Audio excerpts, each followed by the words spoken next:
இது ஒரு அவேர்னஸுக்காக நான் சொல்லலை, பட் எங்கள் வீட்டில் நடந்த ஒரு விஷயத்தை நான் உங்ககிட்ட எல்லார்ட்டும் ஷேர் பண்ணுறேன். எங்கள் அம்மாவுக்கு 62 வயசு ஆகுது. அவங்க வந்து வீட்டில் யாரும் வரமாட்டாங்க, ஆப்போசிட்டில் இருக்கிற வீட்டில் இருக்கிறவங்க தான் வராங்க போகிறாங்க எல்லாமே செஞ்சாங்க. ஸோ அவங்கள வந்து ஒரு ஒரு நல்ல ஒரு ரிலேஷன் மாதிரி பழகிக்கிட்டாங்கன்னு சொல்லலாம். ஸோ அவங்க வந்து என்ன பண்ணாங்க, அம்மா கழுத்தில் 4 பவுன் கோல்டு போட்டிருந்தாங்க, செயின் போட்டிருந்தாங்க. அந்த செயினை வந்து கழட்டி பில்லோ கீழே வச்சுட்டு தான் எப்போவுமே தூங்கும் போது.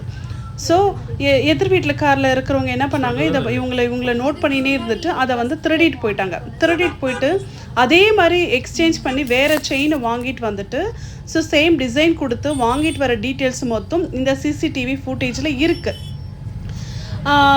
அதே மாதிரி எக்ஸ்சேஞ்ச் பண்ணி இவங்க விற்று எங்கள் அம்மாவுக்கு கொடுக்க வேண்டிய பணம் இருந்தது 50,000, அதுவும் கொடுத்துட்டாங்க. ஒரு 50,000 கடன் கொடுத்துருந்தாங்க, அதையும் கொடுத்துட்டாங்க. இவங்க எல்லாம் செட்டில் பண்ணிவிட்டு இந்த ஜபீன்ன்றவங்க மலேசியா போயிட்டாங்க. மலேசியா போயிட்ட பின்னாடி எங்கள் அம்மாவுடைய கழுத்தில் வந்து இச்சிங் ஆகுது அப்படின்னு சொல்லிட்டு பார்த்தோம்னா, அப்புறமா தான் எங்களுக்கு புரியுவது இது வந்து கோல்டு இல்லை, கோல்டு செயின் இல்லை, இது கவரிங் கோல்டு, இதே மாதிரி வாங்கி வச்சுருக்காங்க அப்படின்னு சொல்லிட்டு எங்களுக்கு ஒரு டவுட் வந்ததும் ஸோ எங்கள் வீட்டு எதிர்க்க இருக்கிற அந்த ஜபீல்ன்றவங்க இவங்களுடைய ரிலேஷன்ஷிப், லிவிங் டுகெதர் ரிலேஷன்ஷிப்பில் வந்து இவங்க இருக்கிறாங்க. ஏன்னா அவங்க வந்து டிவோர்ஸ் வாங்கலை, பட் 2 கிட்ஸ் இருக்காங்க, 2 சில்ட்ரன் இருக்காங்க. ஒரு பொண்ணு 9ஆம் கிளாஸ் படிக்குது, இன்னொரு பையன் 6ஆம் கிளாஸ் படிக்கிறான். இந்த பொண்ணு 9ஆம் கிளாஸ் படிக்கிற பொண்ணு தான் இந்த வந்து செயின் எடுத்துகிட்டு போயிட்டு அவங்க அம்மா கிட்ட கொடுத்து, இவங்க லிவிங் டுகெதர் இருக்கிற இந்த ஜாப்பர்ன்றவர்கிட்ட கொடுத்து இவர்கிட்ட வந்து செயின் எக்ஸ்சேஞ்ச் பண்ணி வச்சுட்டு எல்லாமே முடிச்சுட்டு அதுக்கப்புறமா தான் எங்களுக்கு தெரிய வந்தது எங்கள் அம்மாவுக்கு ஸ்கின் அலர்ஜி வரும்போது நாங்கள் போயிட்டு பார்த்தப்போ செயின் வந்து இது கோல்டு இல்லை, இது கவரிங்கு அப்படின்னு புரிஞ்சதுக்கு அப்புறமா அம்மா என்ன சொன்னாங்க, ஸோ மேபி என்னுடைய பொண்ணு தான் மாற்றி கொடுத்துருக்கலாம், அதுக்கான சான்சஸ் இருக்குது, ஏன்னா அவங்க வாங்கி போட்டுட்டு போனாங்கன்னு அப்படின்னு சொன்னாங்க. பட் ஆனால் வாங்கி போட்டுட்டு போயிட்டு வந்துட்டு இவங்ககிட்ட கொடுத்துட்டாங்கக்கான ப்ரூஃப் வந்தது. அதுக்கப்புறம் நாங்கள் பார்த்து இந்த செயின் எப்படி வந்தது, இந்த வீட்டில் இந்த கவரிங் செயின் எப்படி வந்தது நாங்கள் பார்த்த பின்ன தான் தெரிஞ்சு. ஆப்போசிட் வீட்டில் இருக்கிறவங்க ரெண்ட்டுக்கு வந்தவங்க வந்து இதை செயினை வந்து டார்கெட் பண்ணி திருடி விற்றுருக்காங்கன்ற டீட்டெயில்ஸ் கிடச்சிது. ஸோ அதுக்கப்புறம் நாங்கள் என்ன பண்ணோம், எந்த கடையில் அவங்க செயின் வாங்கினாங்கன்றதை நாங்கள் கண்டுபிடிச்சி அதில் இருக்க இந்த ஜாப்பர்ன்றவர் இவங்க லிவிங் டுகெதராக இருக்கிறாங்க இல்லைங்களா. ஸோ இவங்களுக்கு ஹஸ்பண்ட் இருக்காங்க, ஹஸ்பண்ட் சாணகத்தில் இருக்காங்க. ஸோ அவங்க விட்டுட்டு இவங்க வந்து லிவிங் டுகெதரில் இவர் கூட இருக்கிற ஜாஃபர்ன்றவங்க என்ன பண்ணியிருக்காங்க, அந்த செயினை விற்று எல்லாம் இவங்ககிட்ட பணம் எல்லாம் எடுத்து கொடுத்துட்டேன் அப்படின்னு சொல்லிட்டாங்க. இவங்க கொடுத்த பின்னாடி எல்லாமே செட்டில் பண்ணிட்டாங்க. ஸோ அந்த சிசிடிவி ஃபுட்டேஜை எடுத்துகிட்டு வந்து நாங்கள் எடுத்துகிட்டு போயிட்டு போலீஸ் ஸ்டேஷனில் கொடுத்து போலீஸ்காரங்க சொன்னாங்க, ஸோ இன்றைக்கி இல்லைங்க சார், ஜஸ்ட் வெயிட் பண்ணுங்கள், 3 days வெயிட் பண்ணுங்கள், 4 days வெயிட் பண்ணுங்கள். ஸோ வெயிட் பண்ணி 1 week ஆச்சு. 1 week அப்புறம் ஸோ அவங்க வந்து நாங்களாக ரெக்வெஸ்ட் பண்ணோம், சார் இந்த மாதிரி ஃபுட்டேஜ் எங்கள் கையில் இருக்குது, இவங்களை கூப்பிடுங்க அப்படின்னு சொல்லிட்டு. ஸோ அவங்க கூப்பிட்ட உடனே அவர்கிட்ட வந்து கேட்டாங்க, இந்த செயின் எப்படி வந்து, எங்களுக்கு எனக்கு எதுவும் தெரியாதுன்னாரு. ஸோ இந்த சிசிடிவி கேமராவோட டீட்டெயில்ஸ் அவரை காமிச்ச பின்னாடி ஜஸ்ட் இப்படி வீடியோ காமிச்சு, ஆமாம் சார் நாங்கள் தான் விற்றோம், பாரிஸ் ஜுவல்லரியில் விற்றோம், 4,17,000 விற்றோன்ற டீட்டெயில்ஸ் எல்லாமே நான் உங்களுக்கு இந்த வீடியோவில் உங்களுக்கு ஷேர் பண்ணுறேன். இந்த ப்ரீவியஸ் ஆஃப்டர் வர இந்த வீடியோஸில் பார்த்தீங்கன்னா எல்லா ஃபுட்டேஜும் வந்து நான் உங்களுக்கு ஷேர் பண்ணுறேன். ஸோ எப்படி இருக்கும்போ இவ்வளோ ஒத்துக்கின பின்னாடி 4 சவரன் செயின் தான் சார், அதை எடுத்துகிட்டு போய் விற்றோம், 4,17,000 விற்றோம் சார், இந்த மாதிரி இந்த ஜுவல்லரியில் விற்றோம் சொல்லி போலீஸ்கார்கிட்ட அவங்க ரிப்போர்ட்டும் கொடுத்து இவங்க எல்லாம் ஒத்துக்கிட்டு ஒரு 3 days ஆஃப்டர் 3-4 daysக்கு அப்புறமா போலீஸ் எங்களை கூப்பிட்டு, கான்ஸ்டபிளும் எஸ்ஐயும் கூப்பிட்டு சொல்கிறாங்க, இது வந்து உங்கள் அம்மா தான் கழட்டி கொடுத்தாங்க. சார் இல்லை சார், நீங்கள் தானே சார் சொன்னீங்க அப்படின்னு சொல்லி கேட்டதுக்கு, எனக்கு தெரியல, பட் மேபி லஞ்சமாக கூட இருக்கலாம், அவங்கக்கிட்ட பணம் ஏதாவது வாங்கியிருக்கலான்னு தான் என்னுடைய தாட். ஏன்னா நாங்கள் கஷ்டப்பட்டு வாங்கினது 32 கிராம் கோல்டு, 4 சவரம் கோல்டு, நாங்கள் வாங்கினது எங்களுக்கு தெரியும் சார், எங்கள் கோல்டு எங்களுக்கு தெரியும், எங்கள் செயின் எங்களுக்கு தெரியும்னு சொன்னப்போ அவங்க சொன்னாங்க, இல்லை 28 கிராம் தான் இருக்குது, இது வந்தது வரல லாபம் நீங்கள் வச்சுக்கோங்க. அது எப்படி சார் ஒரு போலீஸ் எப்படி சொல்லலாம், அதை எப்படி ஒரு போலீஸ் இருக்கிற வரல லாபம்? அப்போ போலீஸ் ஸ்டேஷன் எதுக்கு சார்? அதில் போலீஸ் ஸ்டேஷன் எதுக்கு? நாங்கள் போலீஸ் ஸ்டேஷன் போக வேண்டிய அவசியம் கிடையாதே. ஏன்னா அவங்க 2 பசங்களை அவங்க தனியாக தான் விட்டுட்டு போயிருக்காங்க, எங்கள் வீட்டு முன்னாடி தான் இருக்காங்க. ஸோ போலீஸ் ஸ்டேஷன் போக வேண்டிய அவசியம் இல்லையே. நாங்கள் வேறு ஏதாவது ஸ்டெப் எடுத்துருக்கலாம்ல சார். இப்போவும் அக்யூஸ்ட் வந்து மலேசியாவில் இருக்காங்க, மலேசியாவிலேருந்து அவங்க வரலைங்களா? அப்போ வந்து 28 கிராம் கொடுத்தாங்களா, அந்த கோல்டு நாங்கள் வாங்கிக்கணும். அது எப்படி சார் நாங்கள் வாங்க முடியும்?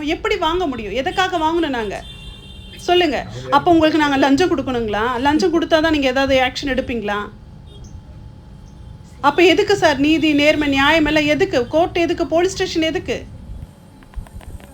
போலீஸ் ஸ்டேஷன் எதுக்கு சார் எங்களுக்கு? அப்போ போலீஸ் ஸ்டேஷன் நாங்கள் போக வேண்டிய அவசியமே கிடையாது சார். கொஞ்சம் முன்னாடி வந்து நல்லா அவங்க கொடுக்குற கோல்டு நாங்கள் வாங்கிட்டு போகிறதுக்கு நாங்கள் என்ன முட்டாளா சார்? நாங்கள் முட்டாளா? இந்த வீடியோ எல்லாருக்குமே ஷேர் ஆகணும். எப்படி சார் ஒரு 32 கிராம் கோல்டு 4 பவுன் கோல்டு எடுத்துகிட்டு நீங்கள் 3 பவுன் எடுத்து வந்து எங்கள் கையில் கொடுக்கும்போது நாங்கள் வாங்கிட்டு போகணுமா சார்? நாங்கள் வாங்கிட்டு போகணுமா? அப்போ எதுக்கு சார் நாங்கள் போலீஸை தேடி வந்தது? ஆம்பூர் போலீஸ் ஸ்டேஷன் தேடி எதுக்காக வந்தது? நாங்கள் ஆம்பூர் போலீஸ் ஸ்டேஷனை தேடி? அதுக்கு போலீஸ்காரோட அவசியம் கிடையாதுங்களையா? அதுக்கு போலீஸ் ஸ்டேஷன் வேண்டாம் சார், வேண்டாம். நீங்கள் அக்யூஸ்ட் இதுவரையிலும் பிடிக்கல, இவ்வளோ ப்ரூஃபும் கொடுத்து இப்போ செயின் திருடுனவங்க இவங்க தான் இல்லை அவங்க தான் சொல்லிட்டோம். நீங்கள் அது வந்து நீங்கள் இதுவரையிலும் போலீஸ் ஸ்டேஷன்லேருந்து இதுவரையிலும் ஆக்ஷன் எடுத்து ஒரு அக்யூஸ்டை நீங்கள் பிடிக்கல. அப்போ பெரிய பிரச்சனை ஏதாவது வந்தால் வேறு ஏதாவது குத்தணும், ஒருத்தரை கொல்லணும், ஒருத்தரை கொலைப்பண்ணணும் அப்படின்னு சொல்ல பின்னாடி தான் நீங்கள் ஆக்ஷன் எடுப்பீங்களா? இந்த வீடியோ ஃபுல்லு வைரல் ஆகணும் சார். இது எனக்கு நியாயம் வேணும். எனக்கு இது நியாயம் வேணும். நான் கொடுத்த கோல்டு எனக்கு வரணும். அப்படி இல்லைங்களா? நான் இப்போ இங்கே இருக்கேன் சார். அந்த பணம் எவ்வளோன்றது என்கிட்ட கொடுக்க சொல்லுங்கள். நான் எங்கள் பொண்ணுக்கிட்ட கொடுத்து நான் வாங்க சொல்கிறேன். எங்கள் சின்ன பொண்ணு துபாயில் தான் இருக்காங்க. அங்கே தான் சார் நான் போயிட்டு வாங்கின இடத்துல திருப்பி நீங்கள் என்கிட்ட கொடுக்க சொல்லுங்கள். நான் அதே கோல்டு நான் வாங்கிக்கிறேன். அதுக்கான பணத்தை என்கிட்ட கொடுக்க சொல்லுங்கள். நான் 32 கிராம் இங்கே அவங்க எங்கள் பொண்ணுக்கிட்ட சொல்லி 32 கிராம் கோல்டு நான் அங்கேருந்து வாங்கிட்டு அதுக்கான பில்லு உங்ககிட்ட கொடுக்க சொல்கிறேன். பேமெண்ட் பே பண்ண சொல்லுங்கள், பிரச்சனை கிடையாது. ஆனால் அப்போ திருடனுக்கு என்ன அக்யூஸ்டுக்கு என்ன தண்டனை கொடுக்குறீங்க நீங்கள்? எனக்கு தெரியல சார். தமிழ்நாடு கவர்மெண்ட் இப்படி சொல்லும், விஜய் சார் வந்துட்டார், சிஎம் விஜய் வந்தாருன்னா ஆட்சி இப்படி ஆகிடும் அப்படி ஆகும், போலீஸ் ஸ்டேஷனில் யாரும் லஞ்சம் எதுவும் வாங்க மாட்டாங்க, அப்படி பண்ண மாட்டாங்க, இப்படி பண்ண மாட்டாங்க, இவ்வளவும் பண்ண மாட்டாங்க, இவ்வளோ ப்ரூஃபும் கொடுத்து அப்போ எங்களுக்கு என்ன சார்? என்ன செயினை எடுத்தவங்க ஒத்துக்குனாங்க, செயினை எடுத்து நாங்கள் தான் சார் வித்தோன்னு ஒத்துக்குனவங்களுக்கு. அப்போது செயினை தொலைச்சு சார் மிஸ்டேக் ஆயிடுச்சுங்க சார். மிஸ்டேக் ஆயிடுச்சு. வேணும்னு யாரும் தொலைக்க மாட்டாங்க. நான் 40 வருஷமாக இதே வீட்டில் தான் சார் இருக்கேன். கல்யாணம் பண்ணிட்டு 40 வருஷமாக இதே வீட்டில் தான் இருக்கிறோம் நாங்கள். மிஸ்டேக் வந்துடுச்சு சார். மிஸ்டேக் எப்படியோ வந்துச்சு. அவங்க டார்கெட் வச்சு தூக்கிட்டாங்க. நாங்களும் ஒத்துக்குறோம். அவங்க டார்கெட் வச்சு தூக்கிட்டு எல்லாம் எடுத்துகிட்டு போயிட்டாங்க சார். அப்போ இதுக்கு என்ன சார்? இந்த ஆட்சி வந்தால் அப்படி, இது வந்தால் அப்படி, இது வந்தால் இப்படின்னு சொல்கிறாங்க. அதுக்கான நியாயம் என்ன சார்? எப்படி சார் எங்களுக்கு கொடுக்க முடியும்? எனக்கு எங்களுடைய செயின் வேணும். அக்யூஸ்ட் அரெஸ்ட் பண்ணணும். அக்யூஸ்டுக்கான தண்டனை கொடுக்கணும். கொடுத்தாதான் நாங்கள் விடுவோம் சார். இல்லைன்னா என்ன பண்ணலாம் நீங்களே சொல்லுங்கள். இந்த வீடியோ பார்க்குறவங்க எல்லாருமே இதுக்கான கமெண்ட் நியாயமும் நீங்கள் எங்களுக்கு சொல்லுங்கள், பார்க்கலாம். இதில் ஏதாவது தப்பு இருக்கா?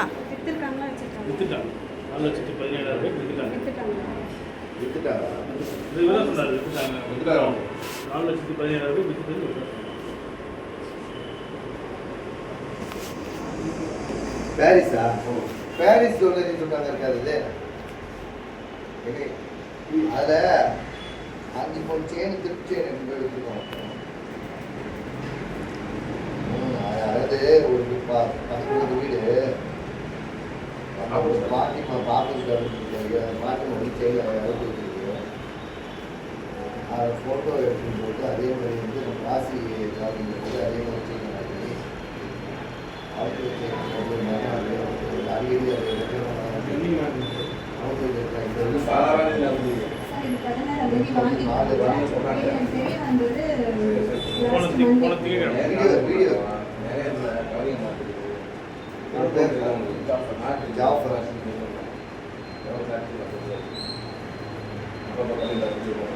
என்னை கொடுத்தது எத்தனை மாதம்? போன மாதம் 18ஆம் தேதி 19ஆம் தேதி.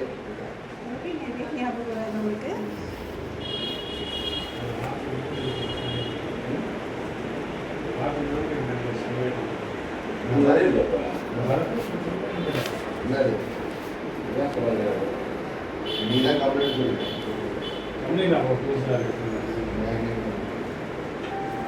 பண்ணிடலாமா? சொல்லுங்க சார். பாதிக்கப்பட்டது நான் கவர்மெண்ட்ல ஒர்க் பண்றேன், டெம்பரரியா ஒர்க் பண்றேன். அந்த வேலை செய்யற இடத்துல வந்து என்ன இவ்வளவு பேசினாங்க. பெத்த பொண்ணுன்னு பார்க்குறேன். அவள் எடுத்து விற்றவங்கள அவங்க எல்லாம் செஞ்சிருக்க மாட்டாங்கன்னு சொன்னாங்க. எங்க அம்மா கொடுக்குறாங்க சார். அவங்களாம் வரதே இல்லை, செய்யறதே இல்லை. அவங்க மேலே ரொம்ப நம்பிக்கை வச்சுருந்தாங்க. அந்த பொம்பளை வீட்டுக்கே வரதுனால அவங்களாம் எடுக்கல.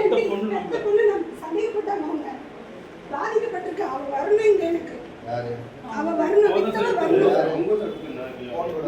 அவ ரெண்டு பேருமே இருக்கணும் சார். மலேசியால இருக்கணும். மலேசியால துபாயில இருக்கறா. மலேசியால துபாயில தான் பாருங்க. எங்கனா இருக்கு சார். அவங்க பசங்க அவங்க போலீஸ் கூப்பிடுறாரு போங்க. அதுக்குள்ள இருந்தீங்க.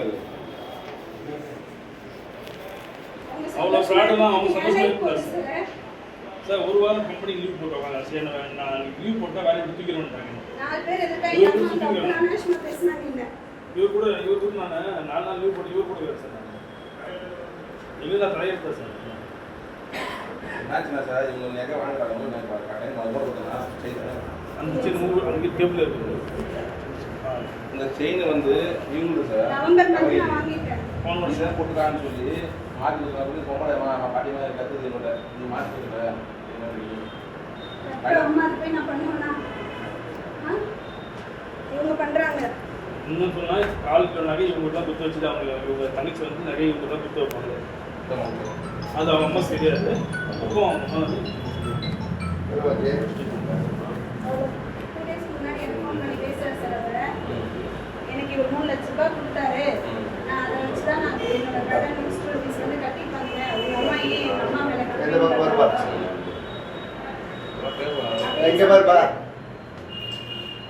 அப்படின்னு சொல்லிட்டு என்கிட்ட ஃபோன் பண்ணி நல்லவங்க மாதிரி பேசுறாங்க. நான் அப்பவும் சொல்லலை. சொல்லக்கூடாது சொல்ல மாட்டேன் சார். அந்த அளவுக்கு உங்களுக்கு நாலேஜ் இல்லாத நீங்கள் ஒரு வேலை கத்தினீங்க அதனால் அவர் பக்கா பண்ணு சார். ஸ்பீக்கர் போங்க. ஹலோ, அந்த 5 பொண்ணு நகை அடகு வச்சுட்டு சொன்னீங்களா? எங்க இருக்கீங்க நீங்க?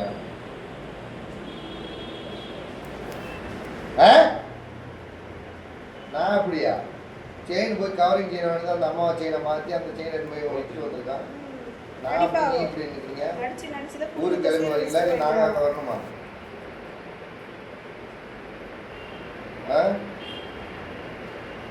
ஊருக்கு புரியாதுமா. திருட்டு நகையை வாங்கி போய் திருட்டுன்னு போய் இவன்கிட்ட கொடுத்து விற்க சொன்னீங்கல்ல திருட்டுன நகையை. அந்த நகையை பற்றி பேசுகிறேன். புரியுதா?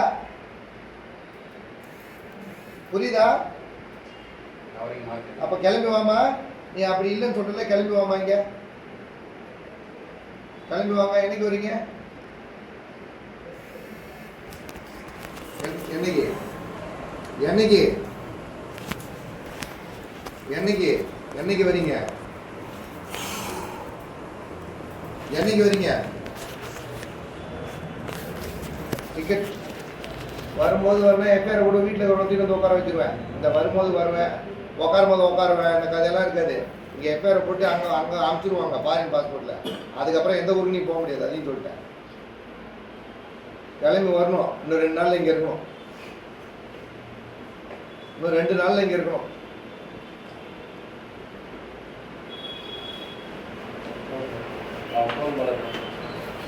தமிழில் பேசுகிறே. ஹலோ. ஓ மேடம் கிட்ட பேசிட்டு நீங்கள் எவ்வளோ சொல்ல முடியுமோ அப்படின்னு போட்டு வாங்க. அவங்க டிபார்ட்மெண்ட் ஓகேங்க. அவங்க வந்தால் தான் நீங்கள் வெளியே சொல்லிட்டு ஹலோ. நீங்கள் டிக்கெட் போட்டுங்க எவ்வளோ சொல்ல முடியுமோ அப்படின்னு அவங்க மேடம் பேசுங்க. ஓகேங்களா?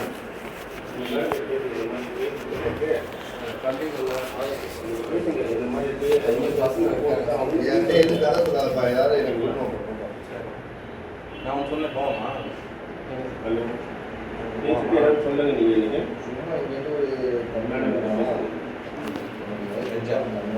போனது நான் பேசலாமா? நான் போனேன். போய் அவங்க போகிறேன்.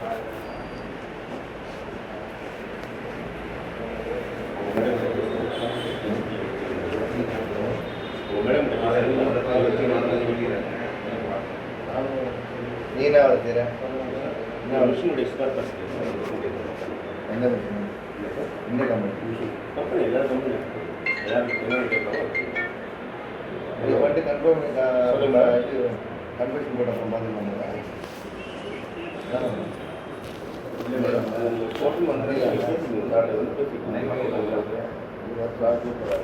வந்து பேசிட்டு நீங்கள் மேடம் பேசுங்க.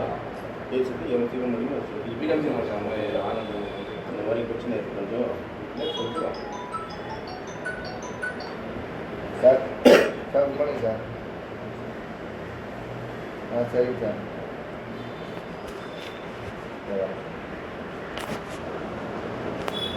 கண்டிஷன் சொல்கிறாங்க என்ன சொல்லியிருக்கலாம்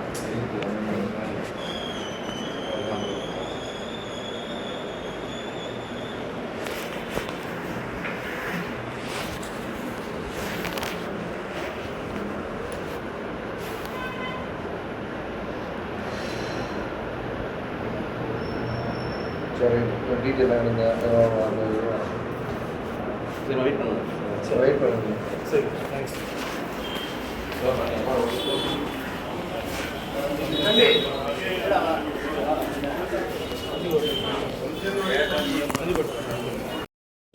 வட்டி காசு 4,14,000 கையில் அவங்க கொட்டி கொடுத்தீங்க. அவங்க யார்கிட்ட கொடுத்தீங்க? ஜமீன் கொடுத்துட்டீங்க. நீங்கள் 2 நாள் கழிச்சு போட்டாங்க. செயின் என்ன சொல்கிறாங்க? ஆமாம்.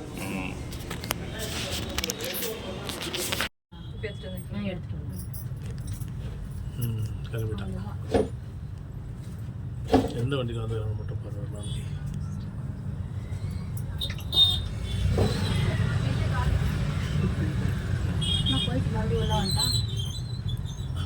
சேஞ்ச் அவங்க மாதிரிலாம் சொந்த காசில் வாங்கியிருந்த பரவாயில்ல. என்ன வண்டி போகிறது? ஸ்ப்ளெண்டரா?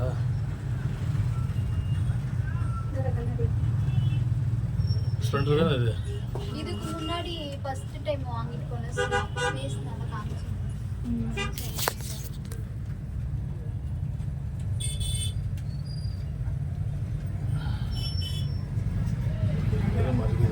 ஸ்ப்ளெண்டர் தான்.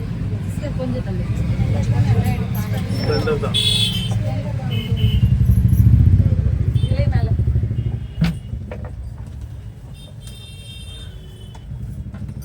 புல்லட் மாதிரி தெரிஞ்சுப்பாங்க. வட்டி காசு 4,14,000 கையில் அவங்க கொட்டி கொடுத்தீங்க. அவங்க யார்கிட்ட கொடுத்தீங்க? ஜமீன் கொடுத்துட்டீங்க. நீங்கள் 2 நாள் கழிச்சு போட்டாங்க. செயின் என்ன சொல்கிறாங்க? ஆமாம்.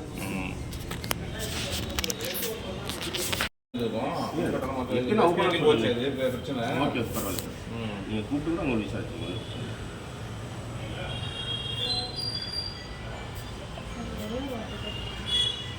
நீங்க அவ்வளோ க்ளோஸ் தானே? அவங்க புருஷன் முன்னாடியே தானே வாழ்றீங்க. அவங்க எது கொடுத்தாலும் நீங்க வாங்கி வித்துறீங்க. இல்லை மேடம் கொஞ்சம் கூட சொல்கிறேன் கேளுங்களேன். அவங்க என்ன சொன்னாங்கன்னாக்கா என்னுடைய அத்தேஜ் அதனால வித்து கொடுத்து எப்படிங்க அந்த மாதிரி கொடுப்பாங்க? அவங்க என்ன யார் சொன்னாங்க? எந்த சப்போர்ட்டுமே கிடையாது அவளுக்கு. அந்த நாகரை கொடுத்தா நீ எதுவுமே இல்லை வித்துக்கிறீங்க. மேடம் எவ்வளவு பெரிய ஃப்ராட் நீ? என்ன சொன்னாங்க? எங்கள் அத்தையை கொடுத்தாங்க அதனால வித்து கொடுத்துருங்க சொல்லி அந்த மாதிரி கொடுத்தாங்க. இது யாரும் என் மேல கேஸ் போடுறாங்க. நம்ம என்ன செய்ய முடியும்? அவ வர்த்தாவோ செத்தாவோ இவங்க நீங்கள் பண்ணிட்டு போனதுனால ஒரு வாரம் நாங்கள் எவ்வளோ கஷ்டப்பட்டோம் தெரியுமா? அவங்க வந்து சொன்னது வந்து அத்தையை சொன்னாங்க சார். அதனால என்ன சொல்லுங்க எனக்கு வேற சொன்னா நான் சொல்லியிருப்பேன் உங்களுக்கு. ஓப்பனாக நான் சொல்கிறேன். அங்கே நாங்கள் வந்து ஆனால் அவள் ஊருக்கு வரணும். சாவடிக்கிறான். ஒரு நாள் ஃபுல் தூங்கலைங்க சார். நான் பிபி பேஷண்ட். நான் கொடுத்தது இதுதான் சார். அந்த பொம்பளை பைத்தியம் மாதிரி ஆயிட்டாங்க. இருக்காங்க இல்லை சார். நானும் வரேன் சார் வீட்டுக்கு. ராத்திரி 2 மணிக்கு நகை காணும் உட்காந்துக்கிறாங்க. எங்க அம்மா வீட்டில் விட்டுருக்கேன் சார். அவங்க என்ன பண்ணிக்குவாங்கன்னு சொல்லிட்டு பசங்களை இவங்க பொண்ணு என் பொண்ணையும் பாதுகாப்பு போட்டுக்கிறோம் அவங்ககிட்ட. நேற்று கூட பசங்களுக்கு பாருங்க 1000 ரூபாய் கொடுத்தது இந்த திங்ஸ் எல்லாம் வாங்கி கொடுத்துருக்காரு. அமிச்சாங்க 1000 ரூபாங்க. இல்லை நான் அமிச்ச பசங்களுக்கு இந்த திங்ஸ் வாங்க பெண்ணு ரேசர்லாம் வந்து தப்பு இல்லை சார். நீங்கள் வாங்கி தப்பு கிடையாது. எனக்கு அதெல்லாம் தேவையில்லை. வெளியில் இருக்கிறது தான் வாங்க. நல்ல படத்தில் ஒன்றும் தப்புன்னு சொல்கிறேன். நான் என்ன சொல்கிறேன்னா நகை கொடுத்தீங்கல்ல அது யாரும் கேட்கவே இல்லை. நீங்கள் யாரும் நேரம் கேட்கவே அத்தைன்னு சொன்னாங்க சார். அவங்க அத்தை உங்களுக்கு தெரியாதா? ஒரு நிமிஷம் இருங்க. இல்லை அவங்க சேலம் கேட்குறாங்க சார். இல்லை இது டம்மி கொடுத்துட்டு ஒரிஜினல் அதே கொடுக்குறாங்கன்னா உங்ககிட்ட அர்த்தம் சொல்லுவாங்களா? புரியல. இது டம்மி செஞ்சான்னு சொல்றாங்க. அவங்க அவங்க சொல்லாம இருப்பாங்களா? சேலம் நம்ம அண்ணன் அத்தைக்கிறாங்க சார். நான் பேசுறேன் சொல்லு. சொல்லுங்க சார். இது டம்மி கொடுக்குற. ஃபர்ஸ்ட் கேட்குற போயிட்டு. ஆமாம். டம்மி முடிச்சுட்டு வந்து ஒரிஜினல் மணி கொடுக்குற தங்க அதே கொடுக்குறா. சொல்லாமல் கொடுத்துருப்பான் இப்படி இருக்குன்னு. இல்லை சீரியஸாக சொல்கிறேன், கொடுக்குறேன் சொல்கிறேன். வந்து கேளுங்க. எஸ்ஐ இன்ஸ்பெக்டர் வருவாங்க, எஸ்பி வராங்க. ஐஃபோன் லேக சும்மா இருக்காங்க. ஓகே. இவங்க கரெக்டாக கடையை காட்டுங்க. வித்த கடை பில்லு எங்க? பில் இல்லை. அவங்களுக்கு கொடுத்தீங்க பில்லு. பில் கேட்டேன். வேறு பில் அப்படியே வித்துட்டீங்க. அப்படியே கொடுத்தாங்க. அப்படி வச்சுட்டு நான் மொத்த காசு கொடுத்தீங்க, நீங்கள் காசு கொடுத்தீங்களா? இவங்க கரெக்டாக கடையை காட்டுங்க. வித்த கடை பில்லு எங்க? பில் இல்லை. அவங்களுக்கு கொடுத்தீங்க பில்லு. பில் கேட்டேன். வேறு பில் அப்படியே வித்துட்டீங்க. அப்படியே கொடுத்தாங்க. அப்படி வச்சுட்டு நான் மொத்த காசு கொடுத்தீங்க, நீங்கள் காசு கொடுத்தீங்களா?